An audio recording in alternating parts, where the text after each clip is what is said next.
Have you ever wondered what echoes remain when a life fades away? Agnes, a woman etched with the delicate map of time, lived in a lighthouse perched dramatically on the jagged cliffs of the Irish coast. For 87 years she had witnessed the relentless dance of the sea, its furious storms and its tranquil sun-kissed days. Now her world contracted to the circular confines of the lighthouse keeper's cabin, her days measured by the rhythmic sweep of the lamp, a solitary sentinel against the encroaching darkness. Her granddaughter, Bronwyn, a vibrant city dweller, arrived each summer, a splash of color against Agnes's muted world. 28. Ambitious and perpetually plugged into the digital hum of urban life, Bronwyn struggled to decipher the whispers of wisdom emanating from the woman who held her heart. This summer, however, felt different. Agnes was frailier, her memories more elusive, her grip on reality slipping like sand through aged fingers. "Granny," Bronwyn began, settling onto the worn armchair beside Agnes's bed, "tell me about the storms. The real ones, not just the ones you see from up there." Agnes's eyes, the color of a stormy sea, fluttered open. A faint smile touched her lips. "Ah, the storms, Bronwyn. They're not always on the water, are they? Some rage within us, unseen, unheard." Bronwyn frowned, pulling at a loose thread on her jeans. "What do you mean?"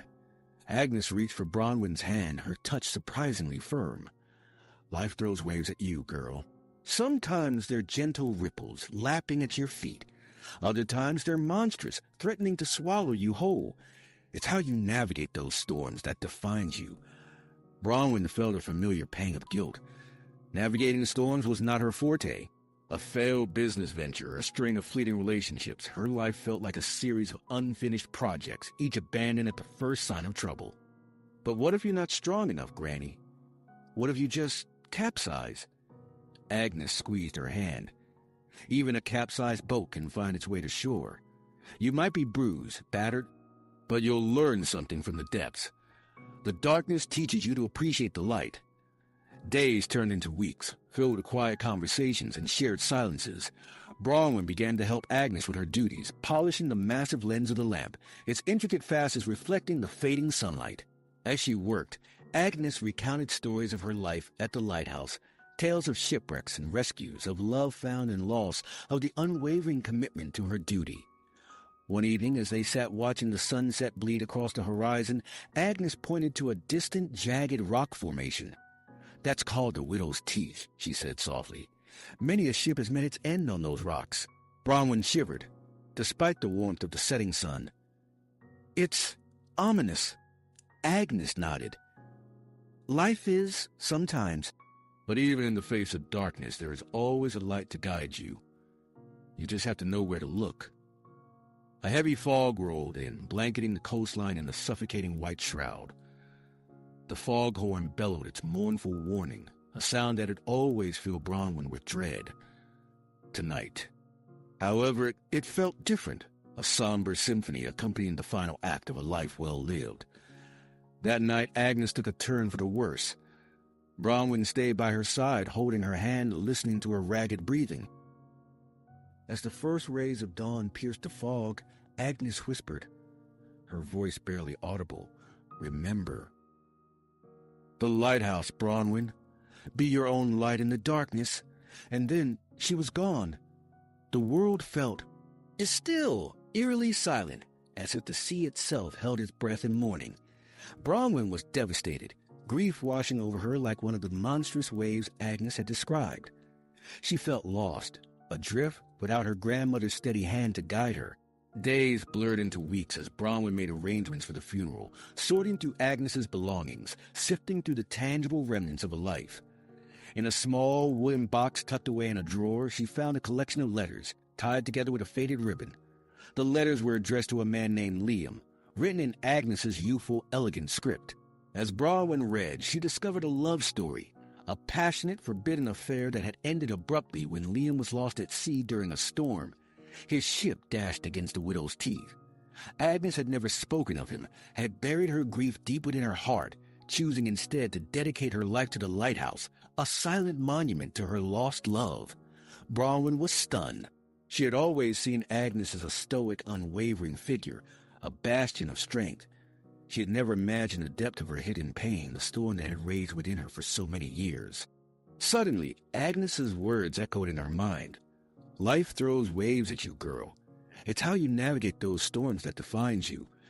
Braun realized that Agnes had not just survived her storm, she had transformed it into a beacon of hope, a guiding light for others.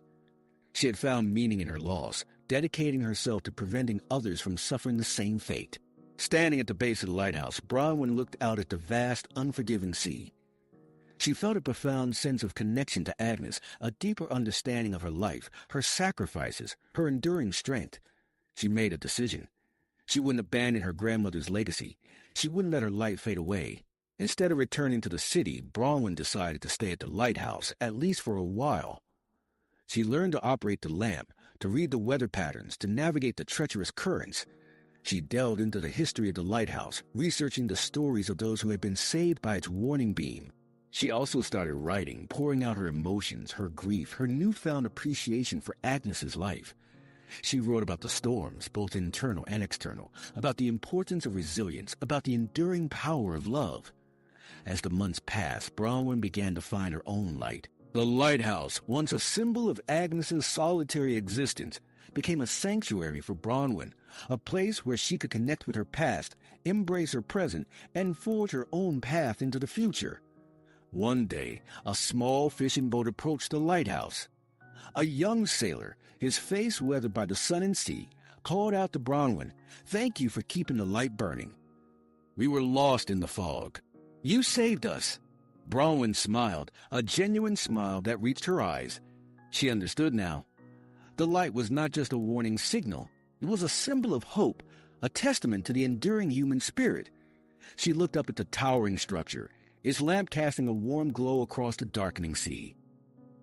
She knew that Agnes was still with her, her spirit woven into the very fabric of the lighthouse, guiding her, encouraging her to navigate her own storms, to be her own light in the darkness. The lighthouse keeper's cabin wasn't just a place of duty. It was a place of connection, of intergenerational wisdom transcending time. It was Agnes' final lesson, softly whispered on the salty breeze, that even in the face of loss, life's echoes can become powerful, guiding voices. The legacy Agnes left Bronwyn wasn't just stories, but a compass, a timeless tool for navigating the unseen storms of the heart.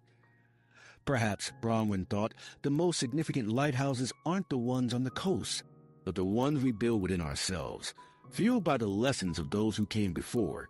And what more fitting tribute to a life well lived than to keep that light burning brightly for generations to come?